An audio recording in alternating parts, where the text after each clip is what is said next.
Hermana Mayor Pambayan 2024 ay isang tradisyon sa Pilipinas na karaniwang ginaganap tuwing mga selebrasyon ng mga bayan o piyesta. Ang Hermana Mayor ay isang mahalagang papel na ginagampanan ng isang babae sa komunidad. Siya ay tinuturing na pangunahing tagapangasiwa at representante ng mga deboto ng isang partikular na pagdiriwang. Ang Hermana Mayor, karaniwang tinatalaga sa isang babae na may malasakit at dedikasyon sa relihiyon at sa komunidad. Ito ay isang karangalan at pagkilala sa kanyang pagiging leader at tagapaglingkod. Ngayong araw mga kababayan, dahil nga ngayong araw yung parada ng piyesta dito sa Pandakan at dito nga po, nagkita na po si Miss Mara Tamundong.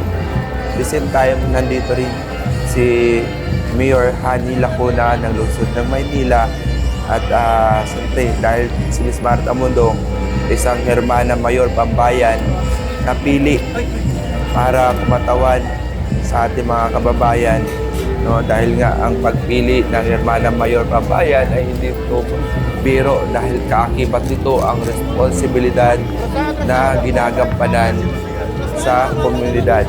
So katulad ng ating mga punong bayan, no? At nandito rin yung Hermana at Hermano. Alam nyo ba mga kababayan, hindi basta-basta ang nakakatanggap ng pagkilala bilang isang Hermana Mayor Pambayan kung wala kang katangian, dahil dito nangangailangan, no, karaniwang hinahanap ng mga individual na may malasakit at aktibong naglilingkod sa kanilang komunidad. Ito ay isang upang masiguro ang Hermana Mayor ay may kakayahang mamuno at magrepresentante sa pangailangan ng mga deboto. Pagiging Hermana Mayor ay nangangailangan ng malasakit at malaking commitment, responsibilidad ng oras. Dapat handa kang maglaan ng oras, panahon upang magampanan ang mga responsibilidad kaakibat nito.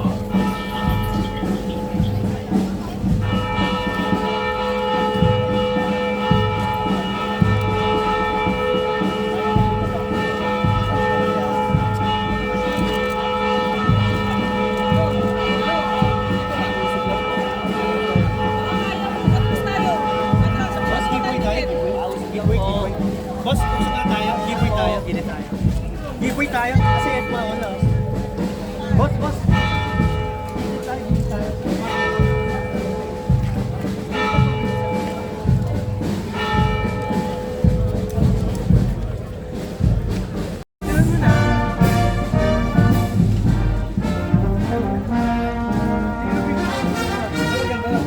So again, kasama natin si Miss Mara Tamundong, mga kabayan, dahil nga piyesta dito sa Pandakan ng Santo Niño de Pandakan 2024, no? So ang tawag dito is bowling. So kasama rin niya, katabi niya rin si Mayor Hani Lacuna.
Kami ay sa landas